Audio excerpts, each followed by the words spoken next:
Hello friends, मैं सरमुख sir बीजी मिश्रा विद्या संकुल की तरफ से आप लोगों का हार्दिक स्वागत करता हूँ।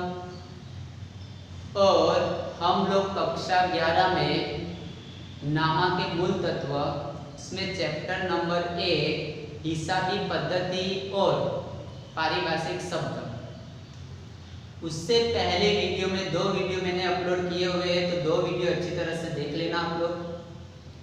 आज हम लोग हिसाब पद्धति के बारे में जानकारी प्राप्त करेंगे। हमेशा याद रखना, अब ये जो हम लोग स्टार्ट कर रहे हैं हिसाबी पद्धति, मेरा व्यवसाय है, मैं मेरे व्यवसाय में हिसाब रख रही हूँ या रख रहा हूँ, यह समझकर आप लोग ये समझोगे तो कभी भी गलत नहीं होगा। पर हमेशा यही सोचना, ये मेरा व्यवसाय है और ये मेरा ही हिसाब है। समझ में आ गया सबको? तो सबसे पहले हिसाबी पद्धति, हिसाबी पद्धति से पहले हम लोगों को हिसाब के बारे में समझना होगा। किसके बारे में? हिसाब। तो हिसाब अर्थात सामान्य परिभाषा उसको हम लोग ये दे सकते हैं, आवक या जावक। आवक या जावक, या तो जावक और खर्च संबंधी लेखा। तो मैं आपके सामने यहाँ लिख देता हूँ। सबसे पहले हम लोग हिसाब किसे बोलते हैं?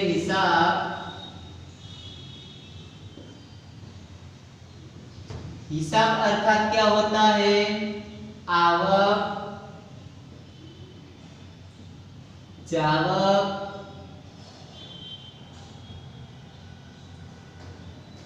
या उपज,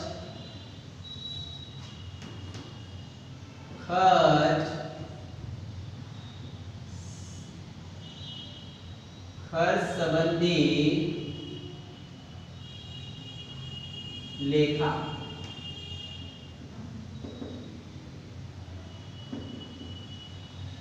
आपको समझ में आ गया होगा हिसाब किसे कहा जाता है? आवक, जावक या उपज खर्च संबंधी लेखा। तो हम लोग व्यवसाय की दृष्टि से ये लिखना होगा।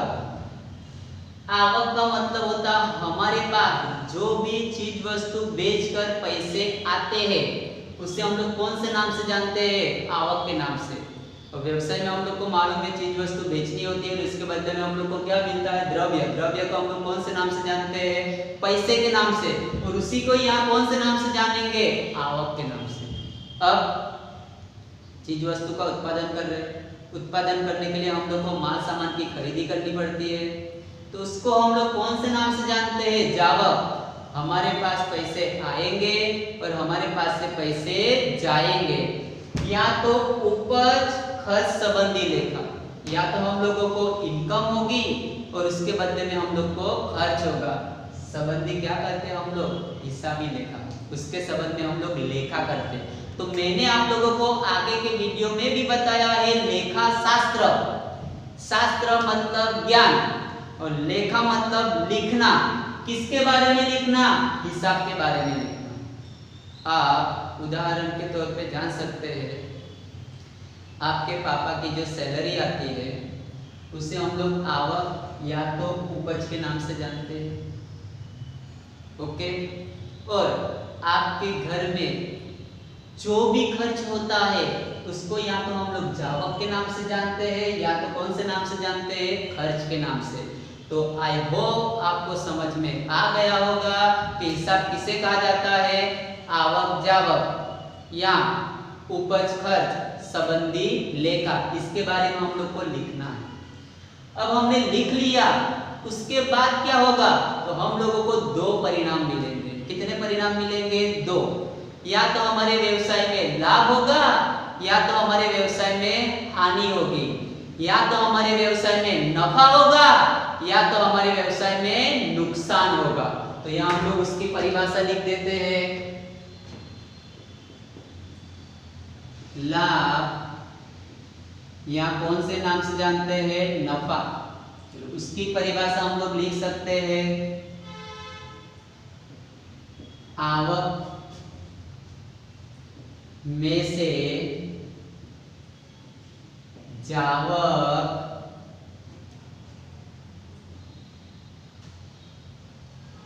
जावक घटाने के बाद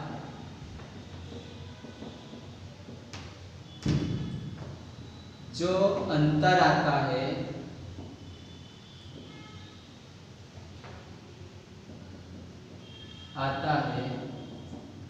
उसी को हम लोग कौन से नाम से जानते हैं? लाभ के नाम से। किसमें से? आवक में से जावक घटाने पर जो अंतर आता है उसी को कौन से नाम से जानते हैं? लाभ या तो नफा के नाम से जानते हैं। या तो उल्टा, उपज में से क्या घटाने पर? खर्च घटाने पर जो अंतर आता है उसी को हम लोग कौन से नाम से जानते हैं? लाभ या तो नफा के नाम से जानते हैं। चलो उससे उल्टा हम लोग तीसरी चीज है, यहाँ लिख देते हैं। लाभ और नफा के बाद क्या आने वाला हमारा? हानि आएगी, या तो क्या आ सकता है? नुकसान।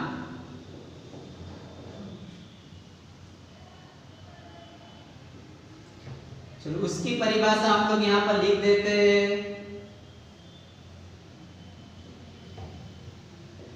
जावक में से आवक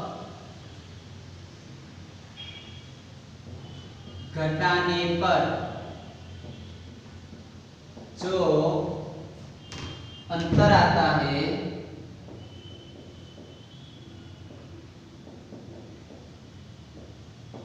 उसी को हम लोग कौन से नाम से जानते हैं? हानि या तो नुकसान। जावक में से क्या घटाना हम लोग को? आवक घटाना है। उसी तरह या ये भी कर सकते हैं, खर्च में से उपज घटाने पर जो अंतर आता है उसी को हम लोग कौन से नाम से जानते हैं? हानि के नाम से जानते हैं। कौन से नाम से? हानि के नाम से। तो आपको हिसाब के बारे में समझ आ गया। आवक या जावक या तो उपज खर्च संबंधी लेखा, अर्थात क्या होता है? हिसाब। लाभ किसे कहा जाता है? आवक में से जावक या तो उपज में से खर्च घटाने पर जो अंतर आता है उसे हम लोग कौन से नाम से जानते हैं? आवक। और जावक किसे? उससे उल्टा, जावक में से आवक घटाने पर या तो खर्च में से जावक घटाने उपज घटाने पर जो अंतर आता है उसी को कौन से नाम से जानते हैं? हानि या तो नुकसान। तो ये तीन चीजें आप लोग को समझ में आ गई होगी। अब हम लोग एग्जाम्पल के तौर पे, उदाहरण के तौर पे समझते तो आप लोगों को और ज्यादा समझ में आएगा।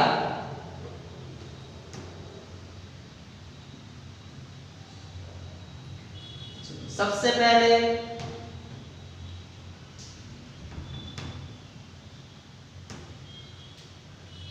पहले हम लोग, अब तो ये तो समझ में आ ही गया होगा आप लोगों को, यहाँ लिख देते हैं संबंधी लेखा।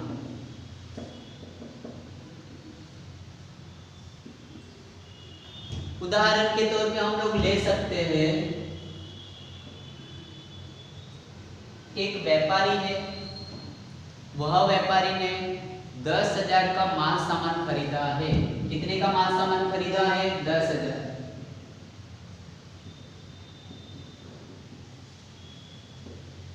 की खरीदी। कितने में खरीदा है उसने? 10,000 रुपए में खरीदा है। कितने में? 10,000 रुपए में। वह माल सामान लाने का खर्च, वाहन भाड़ा,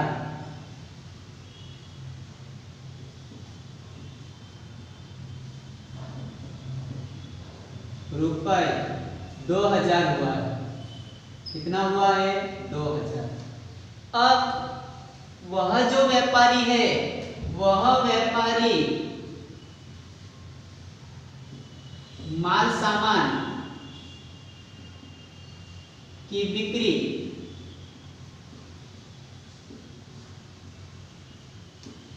रुपए 15,000 में करता है। कितने में करता है? 15,000। यहाँ देखो, माल सामान की खरीदी कितने की है उसने? 10,000। वाहन का भाड़ा कितना उसका? 2,000। लाने का खर्च हो गया, तो उसका कुल खर्च कितना हुआ है? कुल खर्च कितने का हुआ है? रुपए 12,000 का अनुमान। इसको हम लोग और एक नाम से जानते हैं, लागत कीमत के नाम से। कौन से नाम से? लागत कीमत के नाम से। और कितने में बेचा उसने?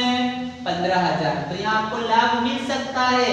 हम लोग को मालूम है लाभ बराबर बिक्री माइनस लागत कीमत।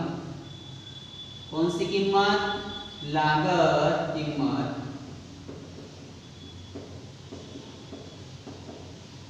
तो सबसे पहले उसको बिक्री कितने में की है? 15,000। कितने की लागत कीमत है? 12,000। कितने का लाभ हुआ? 3,000 रुपए का लाभ हुआ। या तो उसको ऐसे भी लिख सकते हैं, आवक कितनी है? 15,000 है। जावक कितनी है? 12,000 है। तो कितने का लाभ हुआ? 3,000 का लाभ हुआ। उससे उल्टा अगर यहाँ हमारे पास बिक्री कीमत 10,000 होती, कितनी होती? 10,000। तो 10,000 में से अगर 12,000 घटाव करोगे, कितने का नुकसान हुआ? 2,000 का नुकसान हुआ। कितने का? 2,000। तो आपको समझ में आ गया है कि लाभ किसे कहा जाता है और हानि किसे कहा जाता है। बिक्री कीमत में से लागत कीमत घटाने पर जो अंतर आता है उसे हम लोग कौन से नाम से जानते हैं? लाभ। या तो आवक में से जावक, हमारी आवक 15 है, जावक 12,000 है। तो आप लोगों को समझ में आ गया होगा ये तीनों के तीनों पॉइंट। अब हम लोग हिसाबी पद्धति किसे कहा जाता है? हिसाब लिखने के लिए, हिसाब लिखने के लिए जो पद्धति का उपयोग होता है उसी को ही कौन से नाम से जानते हैं हम लोग? हिसाबी पद्धति के नाम से जानते हैं। तो आप लोगों को समझ में आ गया, हिसाब लिखने के लिए जो पद्धति का उपयोग होता है उसी को ही कौन से नाम से जानते हैं? हिसाबी पद्धति के नाम से। हिसाबी पद्धति को और एक नाम से जाना गया है, नामक पद्धति के नाम से, और एक नाम से जाना गया है लेखा शास्त्र के नाम से। आ गया समझ में? तो उसके 3 नाम है। जब मैंने आप लोगों को समझाया था पहले वीडियो में तब बताया था हिसाबी पद्धति, नामा और लेखा शास्त्र। तीनों को एक ही नाम से जानते हैं। हिसाबी पद्धति को हम लोग नामा की पद्धति के नाम से जानते हैं, और कौन से नाम से जानते हैं हम लोग? लेखा शास्त्र या लेखा पद्धति के रूप में। तो समझ में आ गया कि हिसाबी पद्धति किसे कहा जाता है? हिसाब लिखने की जो पद्धति होती है उसी को हम लोग कौन से नाम से जानते हैं? हिसाबी पद्धति के नाम से। तो आप लोगों को ये 4 पॉइंट समझ में आ गया होगा। ओके, सबको ये लिख लेना है कॉपी में। लिखने के बाद आप लोगों की ये कॉपी चेक होगी। मैंने अभी जो जितने भी पॉइंट समझाए आप लोगों को, जो मैंने लिखा हुआ है वैसे आप लोगों को भी लिखना है। तो वीडियो स्टॉप कर देना, उसके बाद लिख लेना। Okay, thank you.